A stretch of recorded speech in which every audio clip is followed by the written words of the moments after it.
Hi YouTube, it's Kathy, and this is my weekly entertainment wrap-up for July 16th through 22nd. This week I read 2 books, I watched 3 shows, I watched 1 movie, and I listened to 1 book.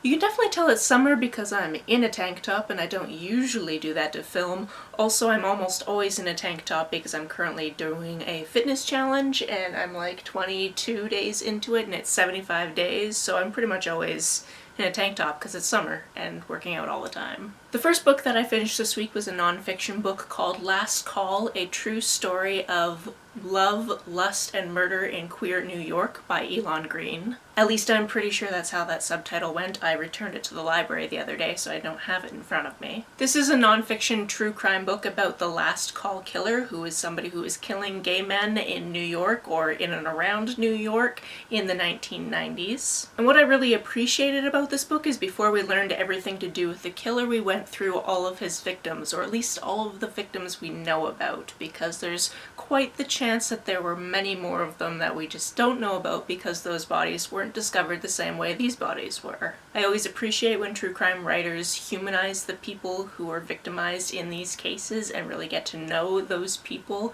talk to their friends, talk to their family, give us some understanding of who that person was, rather than just going for the gory details and who the killer was and all of that jazz. If you're into true crime or queer history, this is one to pick up. I also picked up Cosmoknights Volume 2. This is obviously a continuation from Volume 1. This one was published this year, and I don't know when the next one's coming out, but I need it. This is exactly what happened when I finished Volume 1. I wanted to read Volume 2, and now that I'm done Volume 2, I'm like, when's Volume 3 coming out? I don't know. Obviously, I can't really tell you what happened in this one because spoilers for the first one, but essentially in this universe, different planets have royal families, and the daughters of those royal families are basically given out in these jousting competitions. The people that compete in these competitions are usually mercenaries who are working for different corporations, so that they don't actually end up marrying the princesses. Somebody from the corporation ends up marrying the princess. And that's obviously a pretty flawed system, and it also has a lot of intricacies that are explored in this second volume. This one is science fantasy, so we do have kind of this fantasy element to it, but then we also have a lot of scientific stuff. They use some really cool things. And like I said, I'm a fan. I'm gonna be excited to read the next one whenever it comes out. As for the shows I watched this week, last week I talked about how I was really excited about how we were going through the last few episodes of Ted Lasso pretty slowly, you know, 1 or 2 a week because I don't want it to end. Yeah, this week we watched episodes 6 through 12 of the final season, which means that it's all done now, and now I want to go back to the beginning and watch it all over again. These characters are so multi-layered and delightful, and I really enjoy how much queer content was in this season in particular,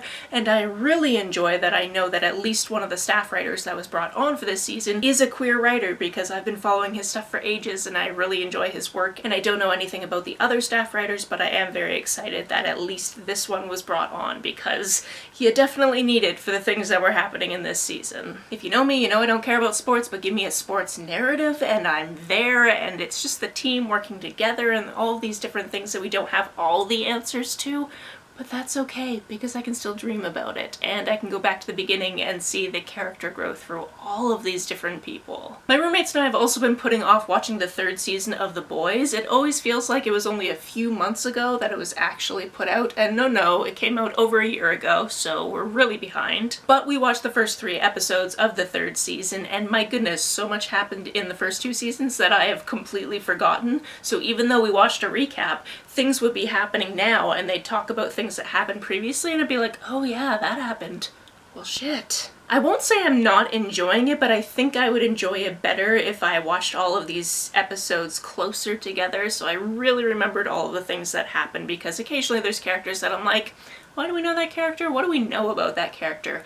Oh, this is a thing they've done before, and I had to explain it to my roommates, certain different things that were happening, because we'd seen it done before, but it's been so long since we watched the other seasons, and I think we watched them back to back, so we were a little lost at points. This week, as soon as I knew the episode was online, I watched the grand finale of RuPaul's Drag Race All-Stars Season 8, and I am so freaking happy. If you somehow don't know who won and don't want to know, skip ahead, But Jimbo won, and I'm so freaking proud of my hometown clown. Like, I am so happy for my friend. This is just fantastic. I've mentioned it briefly before, but Jimbo is somebody I know through Atomic Vaudeville, which is a company that I have worked with in the past. We do these really cool cabaret style shows, so occasionally Jimbo would just come on to do what Jimbo does. So I've seen some of Jimbo's stuff before live, before anybody knew about Jimbo, before Jimbo did 3 seasons of RuPaul's Drag Race since 2020. And that clown is going to be so booked and busy now that he's won, and I am so very happy and proud of him. Something else that I'm incredibly happy about is I finally sat down to watch the movie adaptation of Nimona. I love this graphic novel, and I loved seeing it brought to life in this movie. At first, because I didn't want to look too much into it before I watched it, I thought they might have changed a lot of the plot to do with it, and that's because the thing that auto runs on Netflix is this scene that I was like, I don't think that happened in the book. And watching the movie, I'm pretty sure that didn't happen in the book, but I thought that was how these characters met. And I was like, no, that's not how it goes. What is this? There are definitely little things that have been changed, but for the most part, all of the big themes and all of the big emotions that happen and all of the bonding that happens is true to the story. So I really enjoyed seeing it come to life. I also laughed really hard near the end because there's this wall of different things that people have left for Nimona, and one of them is the original art of what Nimona looked like in the graphic novels, and I was very happy about it. Also, I did not realize until I was looking at the credits that RuPaul was one of the news anchors, so that was cool. And then of course I had to go down the rabbit hole of looking up the other voice actors. It was also very fun to go into this with Chad not knowing the story because he didn't know what Nimona is going into it, so it took him a little while to figure it out until she basically announces it, and yeah, that was just fun for me to watch. The audiobook that I listened to this week is Finding Me by Viola Davis. This is her memoir, and it is emotional as all hell. She also reads it herself, which is something I absolutely adore. What is my voice doing right now? It sounds really weird to me. Do you guys hear a difference? I don't know what's going on. This book basically goes through her entire life up until about the point that she was starting to do How to Get Away with Murder, which is my introduction to her.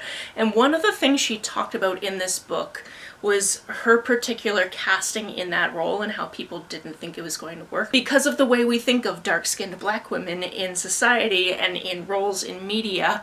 And I remember watching that show, and I remember particularly turning to the person I lived with at the time and being like, that is the first time that I can remember watching a show and watching a black woman take off her wig and us see her natural hair. And just the intimacy of that scene I really appreciated. So to listen to this book and to know that she was adamant that that scene be added to it before she took the role, phenomenal. There are a lot of things that have happened in her life that are fairly unpleasant, so if you have any particular triggers, I would definitely look those up ahead of time. I'm always afraid that I'm going to miss some, so I don't list them myself because I want you to look somewhere where somebody has a complete list, but there's definitely assault, including sexual, and there's definitely also the abrupt death of animals, so definitely look up trigger warnings ahead of time, but I absolutely loved this memoir. That's it for this week. If you've read, watched, or listened to any of these, let me know about it down in the comments below. On the way down to the comments, if you hit that subscribe button, that would be very nice of you. If you don't feel like leaving a comment but want to make sure that I know you were here, just leave me an emoji or a smiley face if you happen to be on your keyboard. Some people have asked if there's a way to financially support this channel, so I set up a Ko-fi account, which is a digital tipping service. The link for that, as always, is down below. You can like and share this as you see fit, and I'll see you very soon. Bye!